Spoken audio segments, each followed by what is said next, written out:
So hello everyone, कैसे हैं आप लोग। उम्मीद करता हूं आप लोग बहुत अच्छे होंगे और कहीं ना कहीं अपनी एडमिशन के कंफ्यूजन से बाहर निकलने की फिराक में होंगे, उसकी व्यवस्था में होंगे। चलिए अंत तक बने रहेगा। आज के इस वीडियो में आपके लिए बहुत इंपॉर्टेंट वीडियो लेकर आया हूं मैं, जहां पे यूपी टैक्स से रिलेटेड बच्चों के दिमाग में बहुत बड़ी कंफ्यूजन चल रही है। जहां यूपी गवर्नमेंट ने इस बार बच्चों के साथ जो मजाक किया है, खास करके नॉन यूपी के बच्चों के साथ जो मजाक हुआ है, उनकी उम्मीदों के साथ जो मजाक हुआ है, बच्चे इसके कारण बहुत ज्यादा सफर कर रहे हैं। हमारे पास दिन भर हमारे हॉटलाइन पे बच्चों के कॉल्स आते रहते हैं कि सर ये वो हमें चॉइस फिल नहीं करने दिया गया, हमें काउंसलिंग से बाहर कर दिया गया। तो ये कहीं ना कहीं बहुत बड़ा कंफ्यूजन का स्टेज है। आज यूपी टैक के लेटेस्ट अपडेट के साथ मैं आपसे मिलने आया हूं। अब तक हमने देखा कि बीटेक की जो यूपी टैक की काउंसलिंग हुई है, वहां अदर स्टेट के बच्चों की रजिस्ट्रेशन हुई, उनके डॉक्यूमेंट भी वेरीफाई हुए, लेकिन उन्हें चॉइस फिल से रोक दिया गया। अब बारी आई है जो नॉन बीटेक जो कोर्सेज हैं, लाइक बीबीए, बीसीए, एमबीए,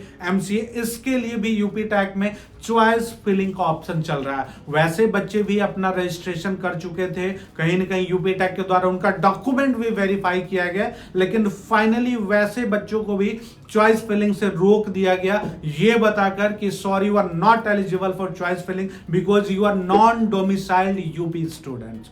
मतलब ये कहीं ना कहीं जो इंजीनियरिंग में हुआ था, अब बीबीए, एमबीए, बीसीएमसी के बच्चों के साथ भी हो रहा है कि वो यूपी के नहीं है, बस इस वजह से उन्हें चॉइस फिल करने से रोक दिया गया। अब सवाल यूपी टैक्स से है, वैसे स्टूडेंट का जो नॉन डोमिसाइल्ड यूपी स्टूडेंट्स है, कि अगर आपको चॉइस फिल से रोकना था तो फिर आपने रजिस्ट्रेशन का परमिशन क्यों दिया, और अगर आपने रजिस्ट्रेशन का परमिशन दिया तो आपने डॉक्यूमेंट वेरीफाई करके बच्चों को एक और उम्मीद क्यों दिया। कहीं ना कहीं ये बच्चों के इमोशंस के साथ बहुत बड़ा गेम हो रहा है, जो यूपी टैक के मैनेजमेंट के द्वारा की गई है। नॉन यूपी के बच्चों के साथ ऐसा नहीं करना चाहिए था। आपको मालूम होगा कि यूपी टैक की रजिस्ट्रेशन में 1000+ रजिस्ट्रेशन चार्ज लगते हैं, 1000 रुपए से ज्यादा। वो तो बच्चों के गए ही गए।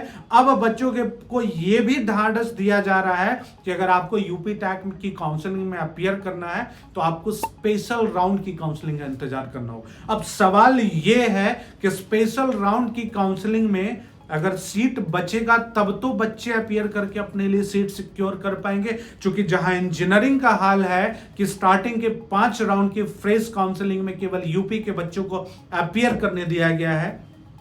अब स्पेशल राउंड में बच्चे अगर अपीयर करते हैं तो बीटेक की जो टॉप कॉलेज और टॉप ब्रांचेज है उनमें सीट मिलना बच्चों के लिए कितना बड़ा रिस्क होगा। और अगर यूपी टैक की काउंसलिंग में स्पेशल राउंड में बच्चे अपीयर करते हैं और अगर उन्हें उनका मनचाहा कॉलेज और ब्रांच नहीं मिलता है, तब दूसरे स्टेट और दूसरे कॉलेज में एडमिशन का ऑप्शन तब तक क्लोज हो जाएगा। यानी कहीं ना कहीं बच्चों का भविष्य अधर में है, रिस्क पे है कि क्या यूपी टैक के लिए रुकना चाहिए या कहीं ना कहीं ऑल्टरनेटिव ऑप्शन लेकर के उन्हें अपना एडमिशन कराना चाहिए। तो मैं वैसे बच्चों को गाइड करूंगा कि बेटा, अगर आपकी चॉइसेस हैं कि आपको कहीं ना कहीं टॉप कॉलेज चाहिए, एकेटीयू का टॉप कॉलेज चाहिए और कंप्यूटर साइंस इंजीनियरिंग चाहिए या सीएस स्पेशलाइजेशन चाहिए, तो it is going to be a very risk factor for your career कि अगर 5 राउंड की काउंसलिंग के बाद, जहां यूपी टैक की ऑलरेडी 4 राउंड की काउंसलिंग हो चुकी है, और अगर आप सीट अलॉटमेंट रिपोर्ट देखेंगे तो मैक्सिमम जो सीट है वो टॉप कॉलेज के सीएस और सीएस स्पेशलाइजेशन की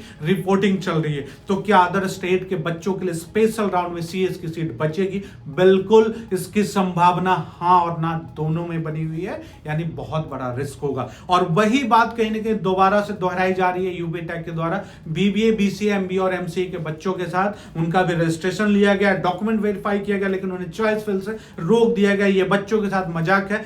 वैसे बच्चों को भी ये चाहिए कि जब तक आप यूपी टैक की काउंसलिंग में अपीयर करेंगे अपने सीयूईटी के आधार पे या ग्रेजुएशन के आधार पे या 12th के आधार पे, तब तक आपके जो मनपसंद कॉलेज हैं, यूपी टैक की काउंसलिंग में अपीयर कर रहे हैं, मनपसंद कॉलेज की सीट फुल हो सकती है और आप उस अपने मनचाहे कॉलेज में एडमिशन से वंचित हो सकते हैं। इसलिए सावधानी इसी में है कि आप भी अपने लिए ऑल्टरनेटिव ऑप्शन लेकर के चले, क्योंकि यूपी टैक ने जो आपके साथ किया है, आप इस माया जाल से कैसे निकल सकते हैं, इसके लिए आपको खुद सोचना होगा, अपने दिमाग पे जोर देना होगा कि जब तक यूपी टैक के स्पेशल राउंड की काउंसलिंग आएगी तब तक दूसरे स्टेट की काउंसलिंग क्लोज हो जाएगी, दूसरे कॉलेज की काउंसलिंग क्लोज हो जाएगी। अगर यूपी टैक में आपको मनचाहा कॉलेज नहीं मिलता है तो आपके पास ईयर ड्रॉप लेने के अलावा दूसरा कोई ऑप्शन नहीं बच जाएगा। अब ऑल्टरनेटिव ऑप्शन क्या हो सकता है, चाहे बीटेक के लिए या फिर एमबीए, एमसीए, बीबीए, बीसीए के लिए, इसके लिए आपके स्क्रीन पे एक्सपर्ट का नंबर हमने जारी किया है हेल्पलाइन के रूप में, जो आपको एक्सपर्ट बताएंगे